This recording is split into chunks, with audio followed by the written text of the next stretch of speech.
ರಾಷ್ಟ್ರಪತಿಗಳ ವಿಶಿಷ್ಟ ಸೇವಾ ಪದಕ ವಿಜೇತರಿಗೆ ಸರ್ವಾಂಗೀಣ ಅಭಿವೃದ್ಧಿ ಸಂಸ್ಥೆಯಿಂದ ಸನ್ಮಾನ.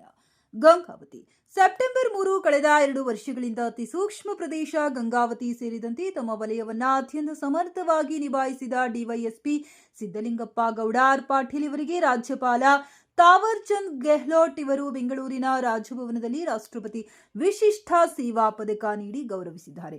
ಮುಖ್ಯಮಂತ್ರಿ ಸಿದ್ದರಾಮಯ್ಯ, ಗೃಹ ಸಚಿವ ಜಿ ಪರಮೇಶ್ವರ್ ಹಾಗೂ ಪೊಲೀಸ್ ಮಹಾನಿರ್ದೇಶಕ ಎಂಎ ಸಲೀಂ ಇತರರ ಸಮ್ಮುಖದಲ್ಲಿ ಪದಕ ಪ್ರದಾನ ಮಾಡಲಾಗಿದೆ. ಎಲ್ಲಾ ಧರ್ಮೀಯರೊಂದಿಗೆ ಸೌಹಾರ್ದಯುತವಾಗಿ ಕಾರ್ಯನಿರ್ವಹಿಸುತ್ತಿರುವ ಡಿವೈಎಸ್ಪಿಯವರು ಜನಸಾಮಾನ್ಯರ ದೂರುಗಳಿಗೆ ಸ್ಪಂದಿಸುತ್ತಾ ಠಾಣೆಗೆ ನ್ಯಾಯ ಬೇಡಿ ಬಂದವರಿಗೆ ಸ್ಪಂದಿಸುವ ಪ್ರಯತ್ನ ಮಾಡುತ್ತಿದ್ದಾರೆ. ಡಿವೈಎಸ್ಪಿಯವರ ಈ ಸಾಧನೆಗೆ ಕೊಪ್ಪಳ ಜಿಲ್ಲಾ ಸರ್ವಾಂಗೀಣ ಅಭಿವೃದ್ಧಿ ಹೋರಾಟ ಸಮಿತಿ ಜಿಲ್ಲಾಧ್ಯಕ್ಷ ಬಸವರಾಜ್ ಮ್ಯಾಗಳಮನಿ, ಜಡಿಯಪ್ಪ ಹಂಚಿನಾಳ, ರಾಮಣ್ಣ ರುದ್ರಾಕ್ಷಿ, ಮಂಜುನಾಥ್ ಚನ್ನದಾಸರ, ಪಂಪಾಪತಿ ಕುರಿ ಇತರರು ಬುಧವಾರದಂದು ಡಿಎಸ್ಪಿ ಕಚೇರಿಯಲ್ಲಿ ಸನ್ಮಾನಿಸಿ ಮುಂಬರುವ ದಿನಗಳಲ್ಲಿ ಜಿಲ್ಲಾ ಪೊಲೀಸ್ ವರಿಷ್ಠಾಧಿಕಾರಿಗಳಾಗಿ ಕೊಪ್ಪಳ ಜಿಲ್ಲೆಗೆ ಆಗಮಿಸುವಂತೆ ಶುಭ ಹಾರೈಸಿದರು.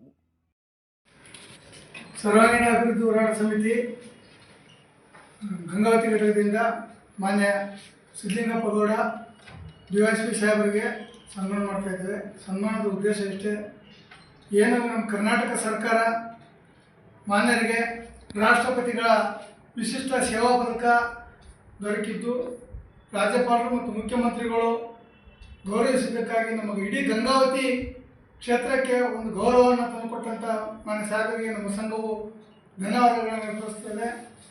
ಇವತ್ತೇನು ಗಂಗಾವತಿ ಸೂಕ್ಷ್ಮ ಪ್ರದೇಶ ಅಂತಕ್ಕಂಥ ಒಂದು ಕ್ಷೇತ್ರದಲ್ಲಿ ಅತ್ಯುತ್ತಮವಾಗಿ ಪ್ರಾಮಾಣಿಕವಾಗಿ ದಕ್ಷತೆಯಿಂದ ಕೆಲಸ ಮಾಡ್ತಾ ಇದ್ದಾರೆ.